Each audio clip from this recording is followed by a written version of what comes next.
l'idée c'est de se connecter à l'ensemble de vos sources de données. Donc il faut avoir dématérialisé pour exploiter les données et sortir des analyses. On centralise toute l'information au sein d'un seul lac de données qu'on héberge en cloud. Et ensuite, on va venir restituer des tableaux de bord, des analyses graphiques, potentiellement des prédictions à destination de l'ensemble des agents et potentiellement des élus. Ça permet d'automatiser l'ensemble de la chaîne de traitement de la donnée, de fluidifier la prise de décision et le partage de l'information.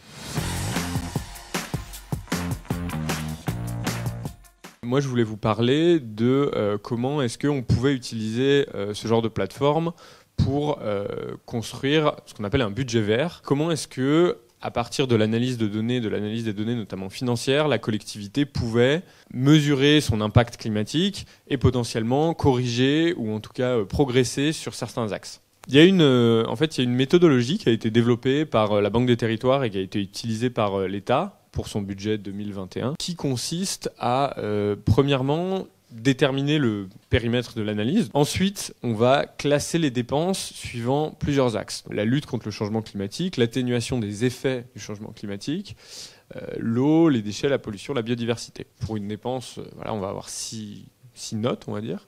Ça permet ensuite de déterminer si la dépense est globalement défavorable, globalement mixte ou globalement favorable. Donc chaque ligne budgétaire en fait peut être analysée. On peut aussi procéder par projet. I4CE, qui est en fait une émanation de la Banque des Territoires, a construit une méthodologie qui permet de se concentrer sur l'axe atténuation du changement climatique. La méthodologie est globalement la même.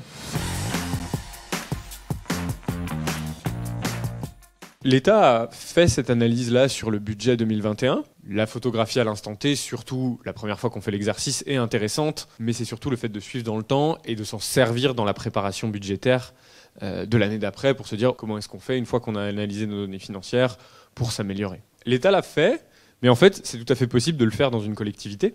Ça permet de potentiellement rendre des comptes aux citoyens ou même au sein de l'administration, d'expliciter un petit peu les efforts qui sont faits en matière climatique. Ça amène pas des économies tout de suite. Ça, ce serait plutôt une autre partie de la plateforme et de l'analyse financière. En revanche, ça permet, pour un moindre coût, on va dire, de suivre, communiquer et agir potentiellement sur l'impact climatique de la collectivité. L'idée, c'est de prendre un processus qui existe déjà, en l'occurrence la préparation budgétaire, mais simplement en ajoutant une simple classification et avec le moins d'efforts nécessaire pour les agents. Il ne faut pas tout repenser, il ne faut pas tout changer. Ensuite, donc, des outils existent. L'idée, c'est surtout de limiter le travail des agents au maximum pour que ça puisse être une démarche qui soit suivie et que ce ne soit pas lourd pour la collectivité.